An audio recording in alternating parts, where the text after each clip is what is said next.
Hello everyone. Today is Sunday, November 7th, 2021 at 12:30 a.m. It's where I'm at, Central Standard Time. So, it's going to already be later on in the day cuz I'm trying to not use my phone data to upload this video. But trying to not lose my phone data to upload this video, but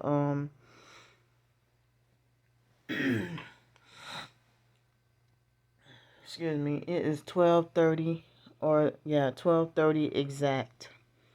So the clocks are supposed to fall back. So we lose an hour, right? No. We gain an extra hour, don't we? Wait a minute, hold up. Fall back and spring forward. I forgot whether we lose. Wait a minute, hold up. Wait a minute.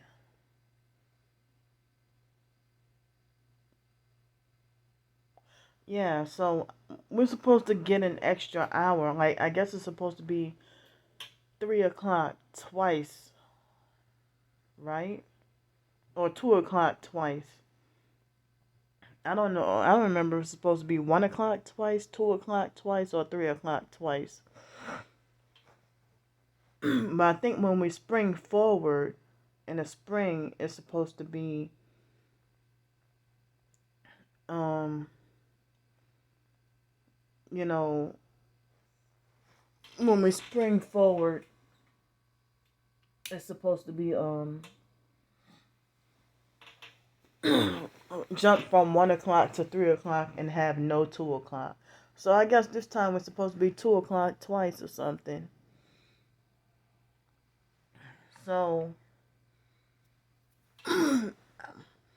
I was gonna wait around like the same way as waiting around for midnight for me and my twin sister's birthday, or wait around for until midnight for New Year's to ring in the New Year. But I don't care. I'm going to bed. Right. I mean, I guess I'm gonna try to go to bed right after this video. But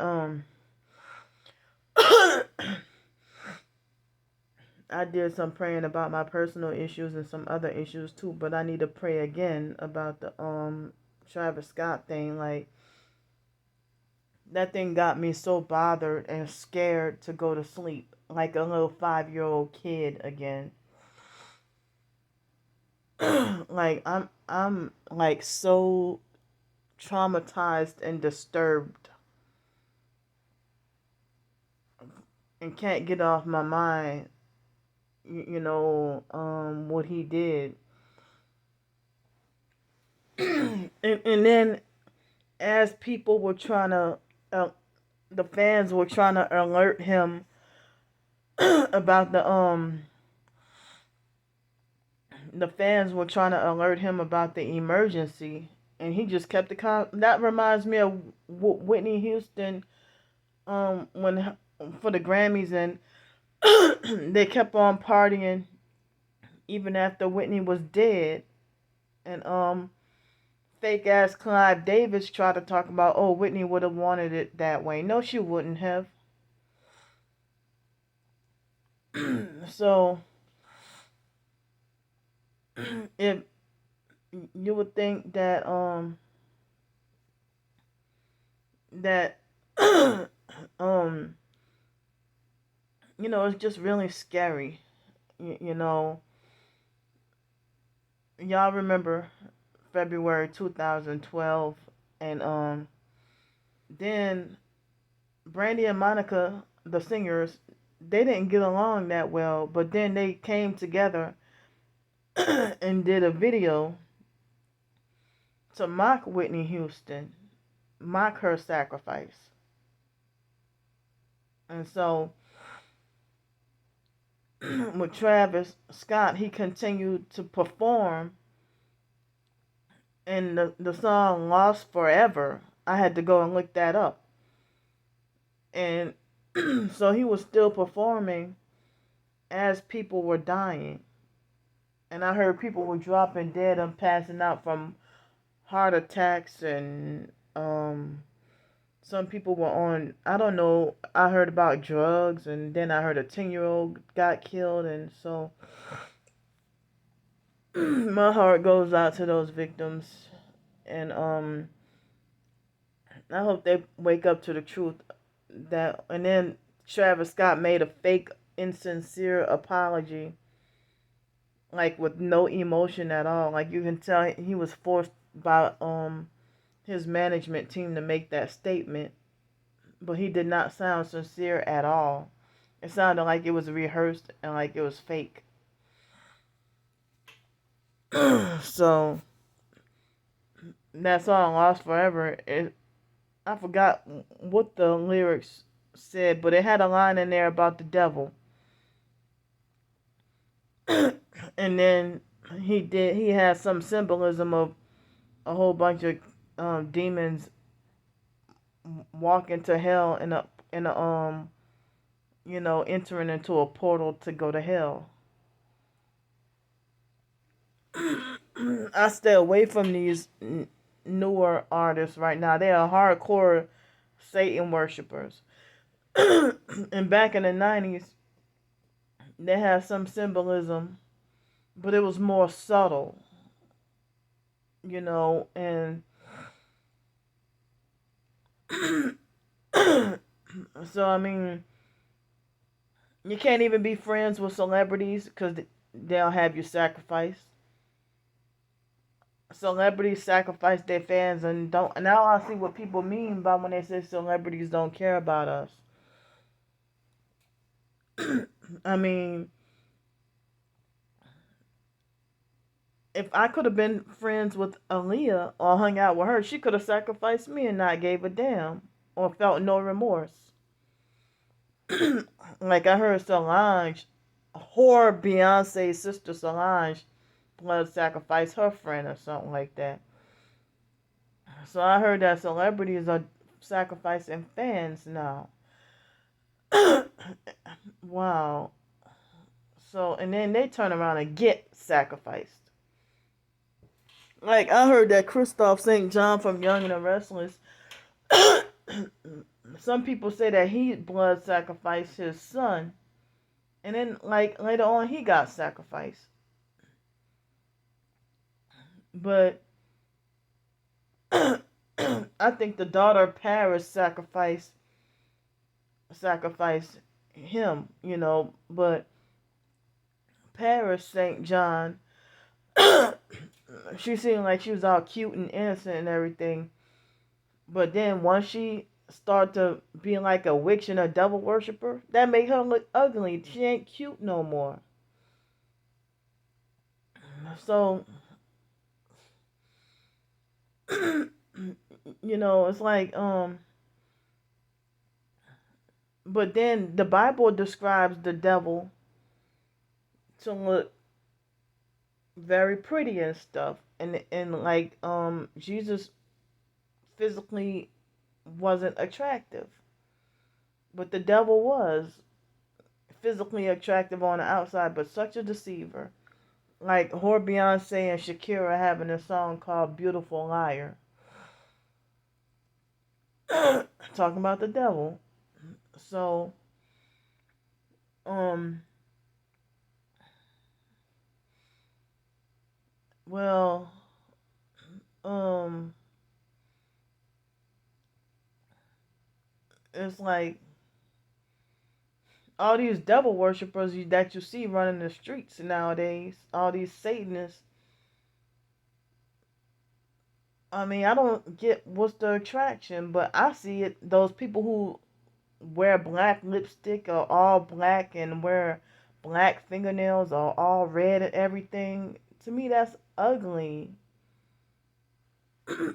Ugly and scary looking.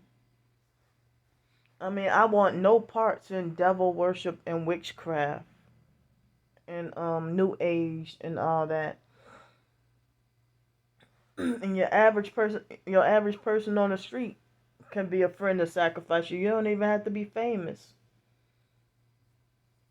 I mean, how many people blood sacrifice a family member and then just become a gang stalker?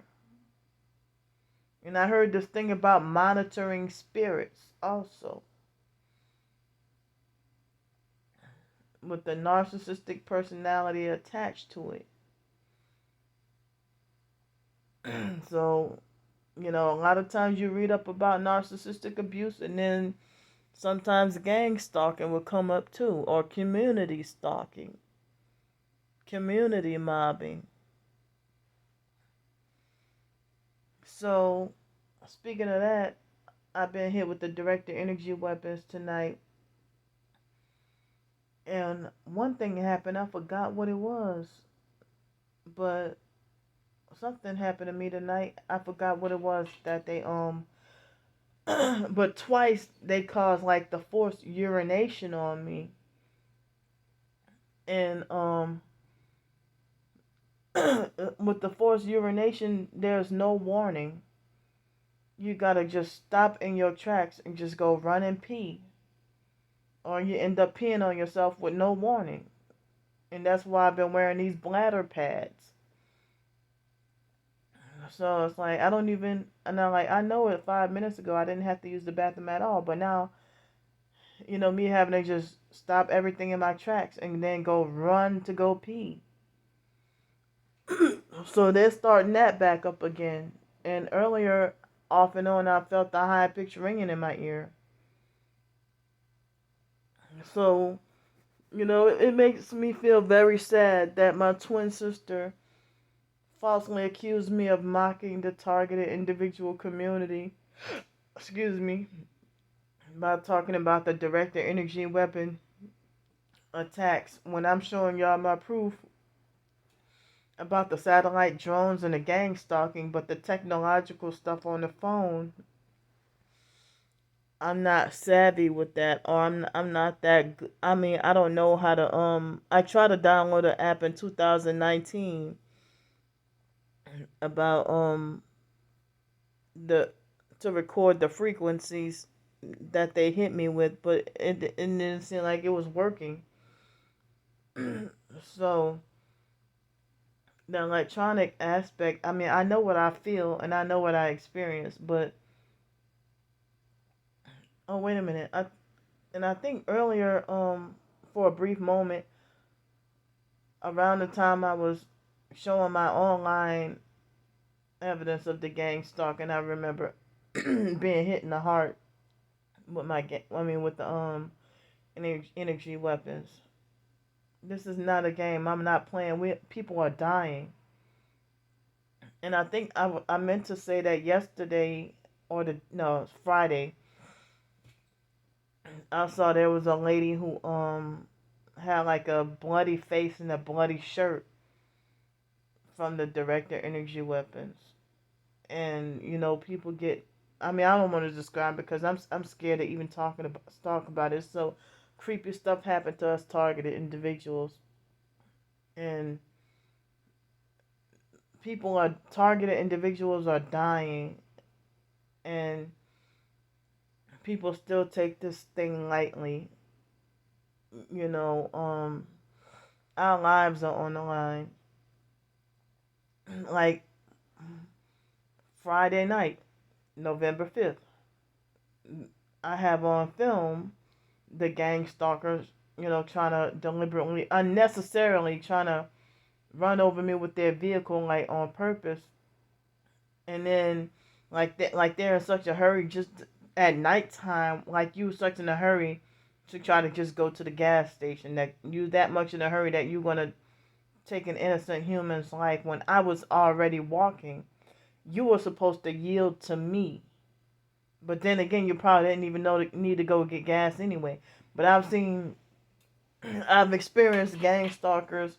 I'm walking on the sidewalk, and then they want to go drive into the entrance where I'm at, and then just to go and exit off like hoping that they would strike me with their vehicle, and then go and exit off the property, and didn't need to go to to whatever gas station or fast food restaurant or wherever they and they wait till the last minute to act like they want to intentionally try to strike you. It's the scariest thing, and it happens so much in Greenville, South Carolina, that I was legally crossing the street in the crosswalk, and it was around the time when I guess something was being cooked up in the family with the witchcraft and the voodoo, because I think it was my cousin Blake's birthday that Saturday, December 10th. Or was it that Sunday the 11th? I do not remember. That somebody, a perp, I didn't realize that was part of the gang stalking at the time. But a perp nearly, and someone had eyewitnessed it too.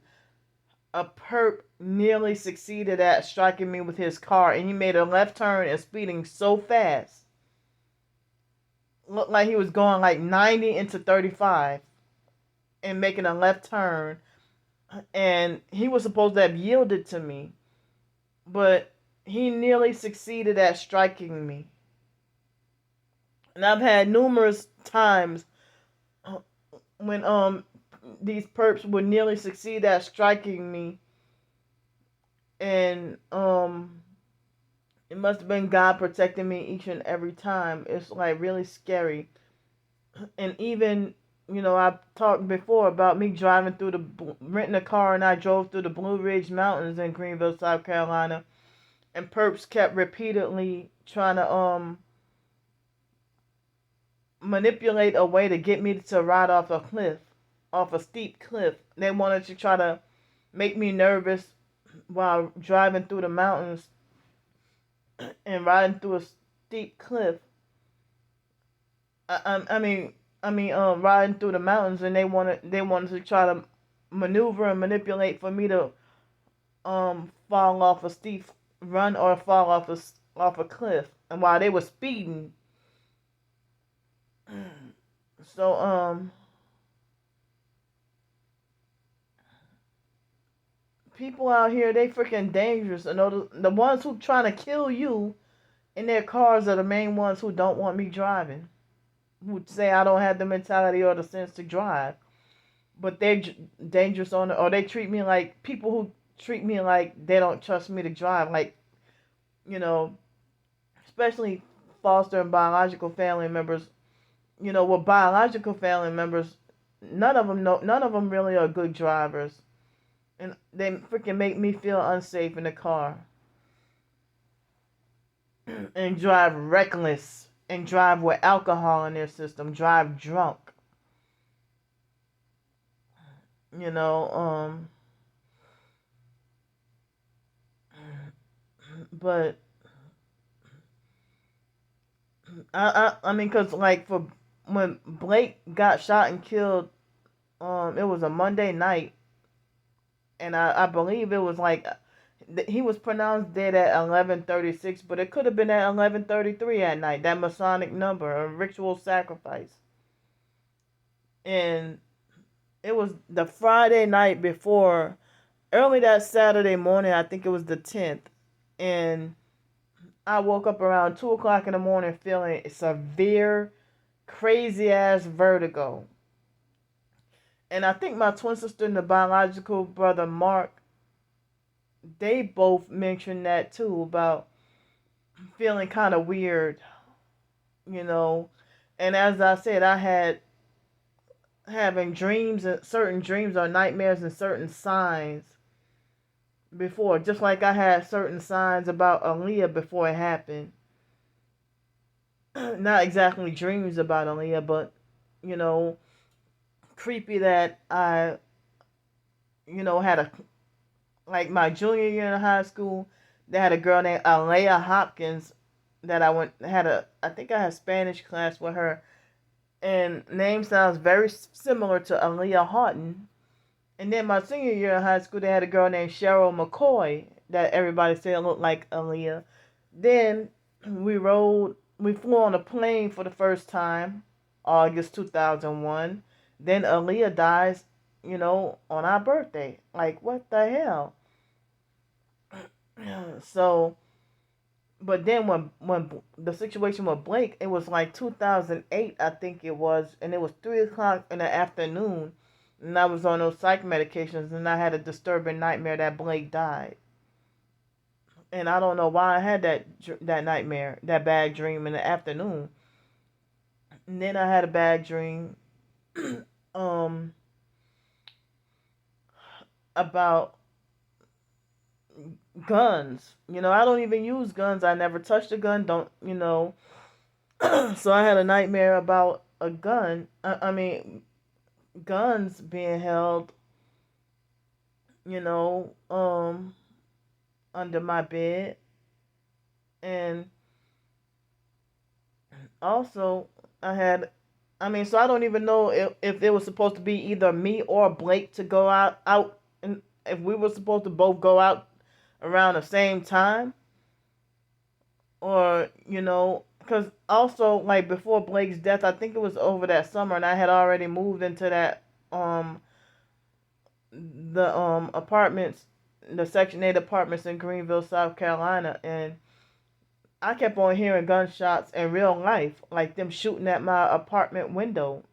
But then, in a whole lot of shooting near the complex or in the neighborhood, and then I would go outside searching and looking for any bullets, and no bullets in the window, no bullets anywhere. But I kept on. It's like seemed like as if somebody kept shooting near my window, and I never experienced that before.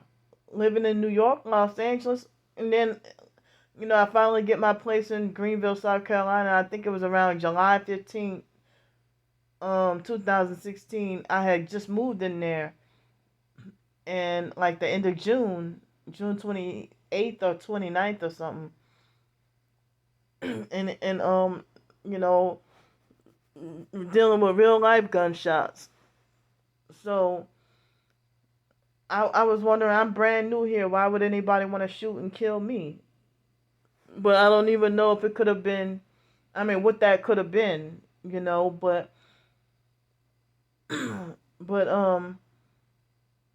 like over that summer, I think it was, or summer or fall, I had a nightmare about going to um a black woman's funeral whose face we never seen, and the whole entire family was there. And then I had nightmare, you know, like my nephew Raymond was the most fucked up in the head, you know, about Blake's death. And so I had a nightmare about Raymond. And then I also had a nightmare about, I had a nightmare about that Raymond was supposed to have been, quote unquote, I don't want to say it, but dead. But I'm glad he's still alive. But another nightmare I had, that we had to go back and re-experience Blake's funeral all over again. It's like, oh man, it's just like creepy. And so, like, I even had like nightmares about Aaliyah after hearing about her death, and then I had a nightmare about her getting ran over by a train. And then next you know, they had that movie come out called Final Destination. So I mean, so I don't know. It's really scary out here. You don't even have to be famous with all this. um, and some people speculate. I've seen people online speculate that my cousin Blake got killed for his organs, possibly, and the family still doesn't have any closure. But but Blake didn't seem like he was a targeted individual, though. But I guess you don't have to be a targeted individual in order to be sacrificed either. But the first thing my biological sister Ramona, all she bragged about how much money he had left in his pocket. So the family didn't jump on her. I knew she probably took that doggone money if she try to brag about Blake having a whole bunch, the first thing all she can do is brag about Blake having so much money in his pocket and stuff. And the family didn't get mad at her for for bragging. The first thing she did was brag about how much money he had, saying that that the person who shot and killed him, that person tried to rob him and shoot and kill him for his money, but then he shot and killed him and then didn't take no money. And so Ramona was bragging about how much money Blake had left in it or whatever. And then some of the family members were ignorantly laughing and freaking mocking, how the situation might have played out, and and try to say, oh yeah, they were laughing and mocking, saying, yeah, Blake was probably drunk and talked shit, and boom, boom, boom, and then got shot and killed or whatever. But they weren't there to see, you know. And then Ramona puffed herself up to have the biggest mouth with that doggone news article, you know, all she cared about was her freaking self, you know, freaking made people very angry. Shucks, they got such corruption in my own doggone family. It's almost time for me to cut off this video anyway. So let me get off here.